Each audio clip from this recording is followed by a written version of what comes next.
It happened at precisely 2 minutes to midnight on February 3rd, 2026, a moment so quiet that most of Britain never realized history had just shifted beneath its feet. While London slept under a cold winter sky and the palace lights dimmed into their usual midnight stillness, Buckingham Palace released a single, carefully crafted legal dispatch. There was no royal balcony appearance, no televised address, and no ceremonial drumroll. Instead, the statement arrived with surgical precision, written in restrained legal language that masked the enormity of what it revealed. Within those controlled lines lay confirmation of a secret so explosive that it threatened to redraw the power structure of the modern monarchy. Prince William, heir to the throne, had been declared the sole beneficiary of a hidden inheritance, an estate so vast, fortified, and deliberately concealed that public property records did not acknowledge its legal existence. For decades, the public had grown accustomed to watching the monarchy transfer power in predictable, ceremonial ways. Titles changed hands, castles were passed down, and the crown symbolized continuity. But what had just occurred was entirely different. This was not about tradition or pageantry. This was about something insiders were beginning to call the Shadow Crown, a private network of assets, archives, and strategic holdings designed to safeguard the monarchy from threats both internal and external. At the heart of this revelation stood the mysterious Cedar Estate. Unlike the well-documented royal residences scattered across Britain, the Cedar Estate existed in near-mythical obscurity. Located deep within the rolling landscape of the Chiltern Hills along the Oxfordshire and Buckinghamshire border, the estate's boundaries were intentionally removed from modern mapping systems decades ago. From aerial photography, the area appeared to be nothing more than dense woodland, untouched farmland, and ancient cedar groves planted generations earlier to form an impenetrable natural shield. Yet behind those groves stood one of the most secure royal installations ever created. Historical records later revealed that the estate had originally been purchased in 1944 by King George VI during the darkest days of World War II. Britain faced constant aerial bombardment, invasion fears, and intelligence uncertainty. The Cedar Estate was designed as a doomsday sanctuary, a location where the royal family and vital state archives could be relocated in the event of national collapse. Beneath the estate lay reinforced underground tunnels, emergency command chambers, archival vaults, and escape routes that stretched for miles beneath the countryside. For 80 years, the Cedar Estate remained a ghost property. It never appeared in public royal asset registries, never surfaced in parliamentary financial disclosures, and never hosted official state functions. Instead, it was quietly preserved through a sealed covenant trust established personally by Queen Elizabeth II in 2020. When the clock struck midnight on February 3rd, that trust activated automatically, transferring complete ownership to Prince William, not as the future king, but as a private individual. The distinction was critical. This estate was beyond governmental oversight, beyond crown estate management, and beyond parliamentary transparency, but the physical land was only part of the inheritance.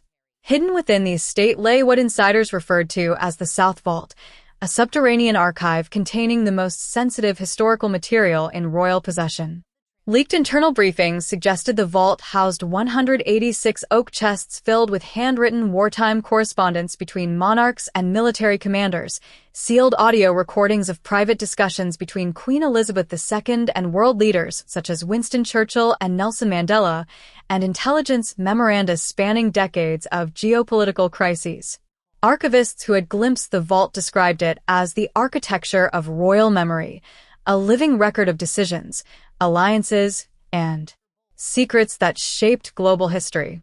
Possession of such archives did more than preserve heritage. It granted extraordinary leverage over historical narratives and political legacy. What made the inheritance even more extraordinary was that William had not simply received it, he had been prepared for it. Between 2017 and 2021, Palace insiders revealed that William frequently visited the Cedar Estate under the guise of private family retreats. In reality, he spent countless weekends working alongside royal archivists, cataloging naval dispatches, repairing preservation systems, and learning the intricate legal frameworks protecting the estate's contents. In one handwritten note discovered inside the trust documentation, Queen Elizabeth II had written a message that many now consider prophetic. He will inherit more than the crown. He will inherit the silence that preserved it.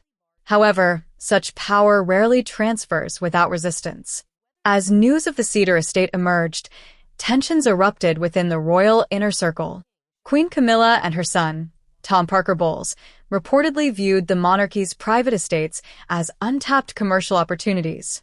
Over several years, they had quietly developed proposals aimed at modernizing royal assets through high-end cultural branding, luxury hospitality ventures, and organic heritage product lines designed to generate independent revenue streams. Their most ambitious target was Northacre Hall, a sprawling 1,200-acre estate known for its fertile agricultural land and pristine historical architecture.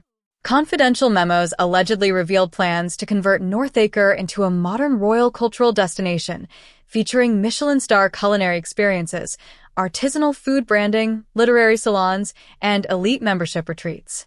Licensing projections suggested profits exceeding £48 million within a decade. Yet once again, Queen Elizabeth II had anticipated the conflict. Weeks before her passing in 2022, she secretly reclassified Northacre Hall as a personal sovereign holding and inserted legally binding clauses preventing commercial exploitation. Her directive was both strategic and deeply symbolic. Let Northacre remain with the child who bears the burden of our future. Let it be sanctuary, not shelter.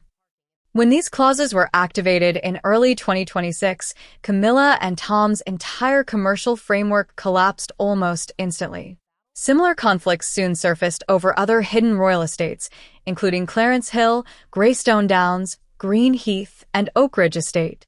Each property carried nearly identical restrictions: absolute protection from commercial branding, redevelopment, or public corporate partnerships. Each one was assigned exclusively to William. Behind palace walls, these disputes escalated into a silent but fierce power struggle. Attempts to legally challenge Queen Elizabeth's were reportedly extended as far as questioning her mental clarity during her final years, a move that risked catastrophic public backlash. King Charles himself allegedly intervened, issuing a private warning that any effort to undermine Elizabeth II's legal decisions would be treated as an attack on the crown's moral authority. By early February, the outcome became undeniable. William had quietly secured every contested estate. Commercial projects dissolved, investment partnerships evaporated, and financial networks built around anticipated royal access collapsed. Simultaneously, internal palace restructuring began.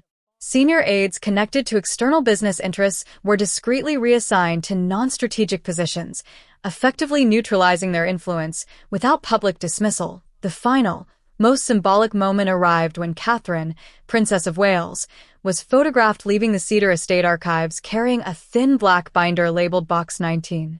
Palace rumors suggested the binder contained Queen Elizabeth II's personal veto registry, a confidential list identifying potential commercial conflicts involving extended royal family members. The implication was unmistakable. The Wales household was no longer reacting defensively. They were now positioned to preempt future conflicts before they emerged. In the end, Queen Elizabeth II's final legacy extended far beyond ceremonial monarchy.